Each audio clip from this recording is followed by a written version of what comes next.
இணைய உறவுகள் அனைவருக்கும் இனிய வணக்கம். இன்னைக்கு ப்ளே ஸ்டோரில் அதிகப்படியான ஆப்ஸ் நமக்கு கிடைக்குது. யார் வேணால் எந்த ஆப்பை வேணால் இன்னைக்கு டவுன்லோட் பண்ணி யூஸ் பண்ணலாம்.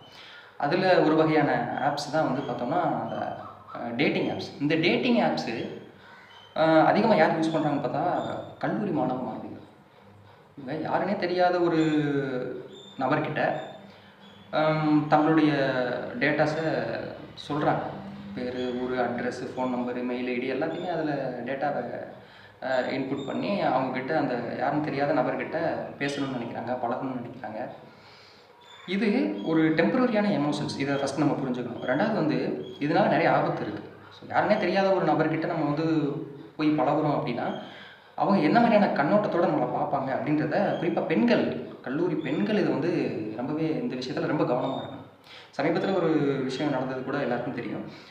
ஒரு பெண் இந்த மாதிரி டேட்டிங் ஆப் மூலமாக பழகி ஒரு ஆண் நண்பரோட போய் அவர் அந்த பெண்ணை அப்யூஸ் பண்ணி பணம் நகையெல்லாம் பறிச்சுக்கிட்டு அந்த பெண்ணை துன்புறுத்தி பிளாக்மெயில் பண்ணி இந்த மாதிரியான விஷயங்கள்லாம் அந்த பெண் கம்ப்ளைண்ட் பண்ணாங்க போலீஸ் ஸ்டேஷனில். அதுக்கப்புறம் போலீஸ் டிபார்ட்மெண்ட்டு ஆக்ஷன் எடுத்தாங்க. ஸோ இப்போது இவ்வளோ டெக்னாலஜி நம்ம கையில் அட்வான்ஸ்டாக இருந்தாலும் அவேர்னஸோடு இருக்க வேண்டியது ரொம்ப முக்கியமான. இந்த இணைய உலகத்தில் அதிக குற்றவாளிகள் இருக்காங்க. இந்த இணையவழி குற்றவாளிகள் எந்த ரூபத்தில் வேணால் வரலாம்.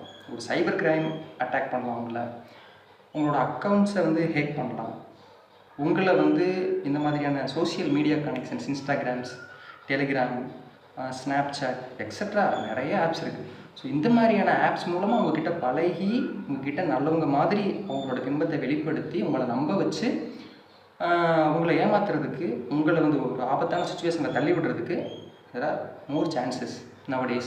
ஸோ இதிலேருந்து பார்த்திங்கன்னா குறிப்பாக பள்ளி கல்லூரி மாணவ மாணவிகள் தங்களுடைய படிப்பையும் தாண்டி இது போன்ற தேவையில்லாத விஷயங்களில் ஈடுபட்டு நிறைய விஷயங்களில் மாட்டிக்கிறாங்க. இதை பேரண்ட்ஸ்கிட்டையும் சொல்ல மாட்டுறாங்க, அவங்க கூட படிக்கிற ஃப்ரெண்ட்ஸ்கிட்டையும் சொல்ல மாட்டுறாங்க. ஸோ யார்கிட்டையுமே இந்த விஷயத்த சொல்லாமல் அவங்களுக்குள்ளேயே டம்ப் பண்ணிக்கிட்டு தவறான ஒரு முடிவை எடுத்துக்கிறாங்க. ஸோ ஜென்சி தலைமுறை பார்த்தோம்னா ரொம்ப ஷார்ட் டெம்பர் அப்படின்னு கூட சொல்லுவாங்க. நிறையா பேர் இல்லை, கொஞ்சம் பேர் இருக்காங்க. டக்குன்னு ஒரு விஷயத்தை அடாப்ட் பண்ண மாட்டாங்க. டக்குன்னு அதிலேயே ஒரு பிடிவாதமாக இருக்காங்க. ஸோ எந்த ஒரு விஷயத்தையுமே பார்த்தோம்னா உடனே வேணும் அப்படின்னு நினைக்கிறாங்க. ஸோ ஒரு மிகப்பெரிய ஒரு ஆர்வம் அவங்களுக்குள்ளே இருக்குது.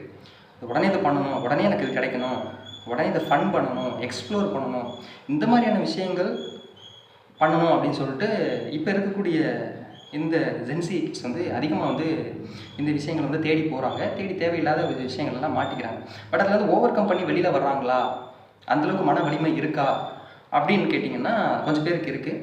நிறைய பேர் ரொம்பவே அதை ரொம்ப சென்சிட்டிவாக எடுத்துக்கிட்டு நிறையா விஷயங்களில் மாட்டிக்கிறாங்க. ஸோ இது போன்ற டேட்டிங் ஆப்ஸ் பயன்படுத்தும் போது மிகவும் கவனமுடனும், எச்சரிக்கையுடனும், விழிப்புணர்வுடனும், தன்னுடைய சொந்த விவரங்களை பதிவிடாமலும், சொல்லப்போனால் தேவையே இல்லாததான் டேட்டிங் ஆப்பு.